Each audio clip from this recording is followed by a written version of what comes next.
Hey everybody, it's Justice for Comics. I wanted to shoot a quick video on a recent comic haul I have.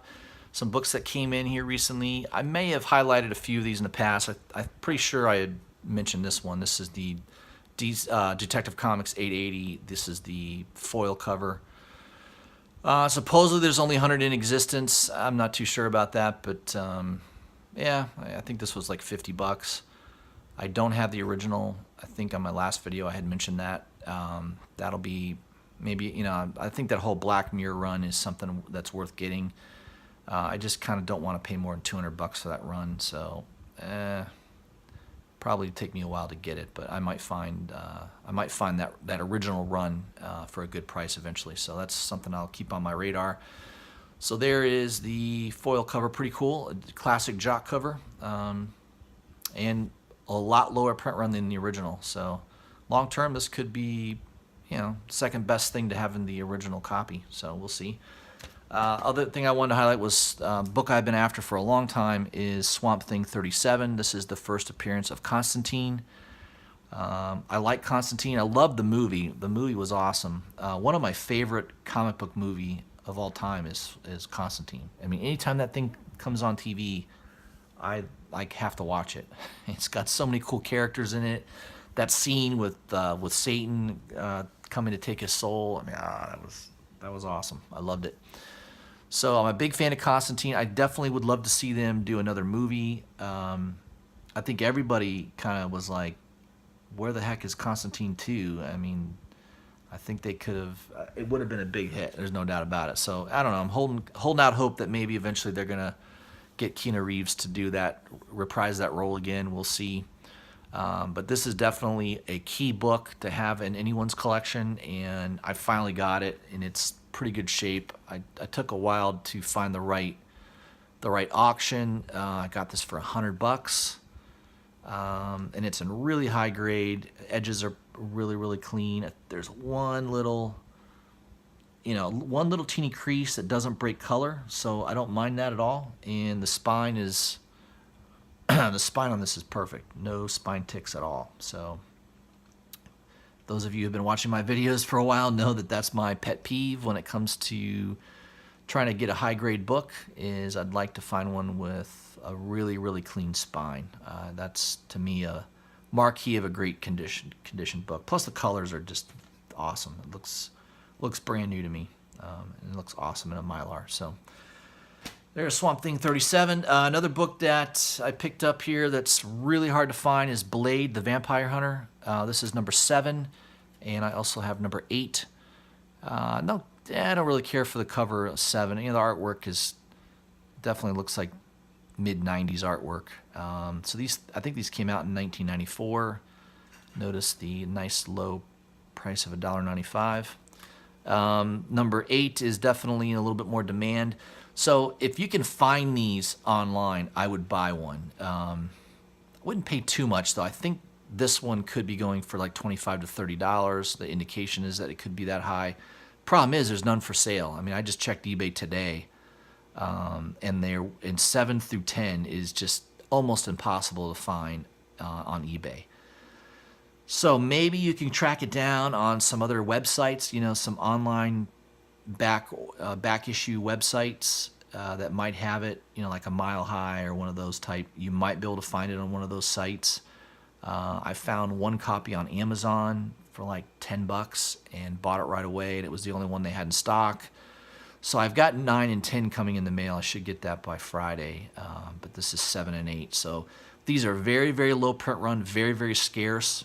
I think, when they issued this run, the first few issues probably sold fairly well, and then by issue 5 it died off. And so Marvel back in the day, these are all direct edition books. So when the orders dropped, they dropped the print run big time. So the print run on 7 through 10 is extremely low, especially for a mid 90s title. I bet it's less than 10,000 per issue. It's probably way less than that. So if you can find these out in the wild, maybe in a, these might be in dollar bins. I mean, I don't think there's a lot of attention on these. I think there will be once they come out with a new Blade movie, which I know they're gonna do eventually. And I don't think they're going to have Wesley Snipes reprise the role. I hope not. It's time for somebody new. You know, so that'll be, you know, I think these books, a lot of these early Blade books could be big. Obviously, the first appearance would be nice to have. I don't have that book. That's an expensive book to have in high grade. So, yeah, maybe eventually I'll track that down. I'm not a huge Blade fan, but, you know, these were reasonable to get. And I think once the movie comes out, you'll see these be $40, $50, $60 books. And you might be able to find them in the wild for $1 now. So I would check your local shop and see if they've got these sitting in a back bin. Another one that I've been waiting on to get, finally came in the mail, is Fantastic Four #1, and this is the Perillo variant. This was a store exclusive. I think this is the first cover appearance of that new villain. I think was it Grievous? I may have it wrong. I think it's Grievous.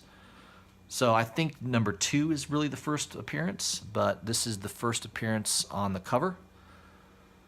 So I picked this up. I think it was cheap, $12, $13. It's a trade dress variant. The Virgin was like $40 or $50, and I just didn't feel like it was worth spending that kind of money. So, we'll see. Long term, if that becomes a major villain, this could be a good pickup. Another book I picked up was Hellboy #3. This is the first full appearance of the Blood Queen. I have a couple copies of issue #2 and issue #1. I bought those before they really got hot. Now that everyone kind of knows that the Blood Queen is going to be in the new Hellboy movie, these have gone up a little bit, obviously, in price. I bought that #2 and #1, like especially #2 went crazy. I think right after I bought it for around $10 to $15 an issue. I bought 2 copies, and it immediately went to like $100, and I think it's backed off on that now. I think you can probably pick it up for around $40 to $50, which is more reasonable. Issue #3 is the first full appearance, and I think I got this for $10. So I think when that movie comes out, you could see the price on issue 2 and 3 definitely go up more in price. So if you see that one, pick it up if you can get a good deal on it. Another one I finally was waiting on for a while, just like that Fantastic Four, was Infinity Wars Prime #1. This is the Perillo, another Perillo variant. One of my favorite Thanos covers. I just think it's so cool. The artwork on it is amazing. And, long term, who knows and this is a Virgin. I think they don't have a trade dress on it. It was just a Virgin cover. So I ordered this a long time ago, like 2 or 3 months ago, and I think it got damaged. They had damaged copies. So I had to wait extra to get this one, but it's in really, really good shape. Very high grade, so glad to have that in the collection. I'm a big Thanos fan. Another book that's been really good to read lately is Magic Order. I wanted to highlight this. This is #3. First 3 issues. I read this one today. It is awesome. The story is just fantastic. Mark Miller, I've not been a big fan of his on the last couple things that he's written. Kick-Ass 3 or 4, I don't remember what it's. Then Hit Girl 3. I just didn't care for it. Didn't care for the writing. This is like a breath of fresh air. Magic Order. I love it. I think it's definitely going to be a TV show. I think they've already kind of hinted at that, and I think these books, these early issues, #1, especially some of the variants, if you can get the first few copies of this, I would hold on to them. I think they're going to go up a lot in value eventually. And the story's fantastic. They're worth buying just for the story. I love it. It's classic Mark Miller at his best. So, and I think that is the cool cover. This is the C cover. The A and the B cover were a little too adult, and I just like this one better anyway, so went with the C cover on that.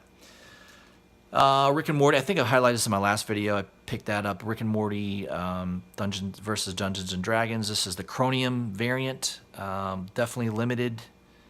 I think I paid like $30 or $40 for this, and it's definitely going for quite a bit more than that now. Lower print run for sure, and it's got that awesome look. It reminds me of a 1980s Atari 2600 cartridge. Which I'm old enough to remember playing that. That's how old I am. So, in fact, I remember Pong. That's how old I am. First video game I think that was commercially marketed. But there you go, Rick and Morty, Dungeons and Dragons, and I got the A cover on that as well. Another book that I finally picked up, Beyonders, #1. I don't know why, but I missed this. I just didn't. I normally order through Midtown, and I just didn't get it. So I found this at a local shop, and it looks like it's also autographed. I didn't even notice that till right now. It just looks like there's an autograph on the front cover here. I'm assuming that's Paul Jenkins' autograph. There's a big P there, so I'm pretty sure that's his autograph. I'll have to check on that, but that's pretty funny. I didn't even know this was autographed.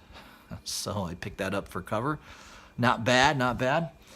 I also picked up, this was the last thing I wanted to highlight, I picked up a bunch of Santanas. I mean, literally 1 through 16 of Santana. I got these a really good deal on these. I got them all for like $100, and you know, obviously there's some classic Adam Hughes covers. I think that one's pretty popular. #11. Yeah, #11 is a classic Adam Hughes cover. #13, another one that people are chasing down. If you can find these in a comic book shop, man, I would buy them for sure. #14, that's pretty cool. I love that cover by Adam Hughes. And then the real big books are at the end because they're very low print run. They're hard to find, especially in high grade. #15 and #16. And these are awesome books. And I'm telling you, I've been to a lot of comic book shops for probably the last year and a half. These came out in 2010. For the last year and a half or so, maybe 2 years, every comic book shop I go into, I go to their back issue bins and I look at the Z's, right? Because there aren't too many comic books that are in the Z's. So if they've got a Santana, it should it should be easy to find, and I never can find it. I look for it all the time at local shops, and I wouldn't expect it to see it in a dollar bin for sure. But even if you could find it in a back issue bin where they're asking, $10 or $15 for a copy, it's worth buying.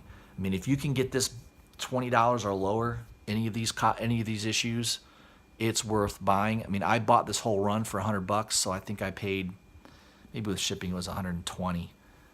I paid like $7 or $8 a copy for these comics, and I got the whole run. And the artwork, the Adam Hughes artwork is just phenomenal. And I think long term, these are always going to be in demand because they're very, very low print run. It's a character that's continually used today. She's in the Dark Justice League. Obviously I would love to have her first appearance, but it's an old book and it's expensive. I think it's like a Hawkman 36 or something. Yeah, it's an older Hawkman, and it's really hard to find. And kind of beat up copies are like $400 or $500.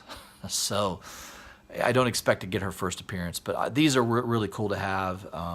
It's a classic run. People that are really into DC Comics are always looking for these Santana books. So if you find them in the wild, especially if you get them fairly reasonably and cheap, I would get them. So once in a while on eBay you see a deal. I mean, I don't know why this one was out there because I think the last 3 or 4 auctions sold for close to $300 for the set. And I got this for $120. So, there are deals on eBay. You can find them. I think the guy had a poor like the first picture of it was not good. He had a picture of all of them together, and so if you're flipping through listings, unless you're specifically looking for that set, you probably wouldn't notice it. I think that's the only reason I was able to get it. I got lucky. I mean, once in a while you can find something on eBay that's a real gem, and I think this is definitely this set's easily worth twice what I paid for it. Easily worth twice what I paid for it. So that's the video I wanted to shoot. I will shoot another one here probably tonight, highlighting some books that are coming out this Wednesday that you want to look for at your local shop and pick up. Ones that I think are have hot covers and that definitely could be more spec. So I'll kind of do a video on that and highlight that. Love to hear your comments. Let me know what you think of these books, stuff that you're looking for. I love to get feedback from people. So You know, tell me what you're trying to hunt down and what you think is definitely undervalued. These are what I kind of think are undervalued, some of the books that I think are worth picking up. And if you haven't already, please subscribe to my channel. If you haven't already, hit the bell for notifications. And would love to hear your comments. All right, guys, I will post a video coming up here pretty soon on New Comic Book Day, and I'll talk to you soon. Thanks.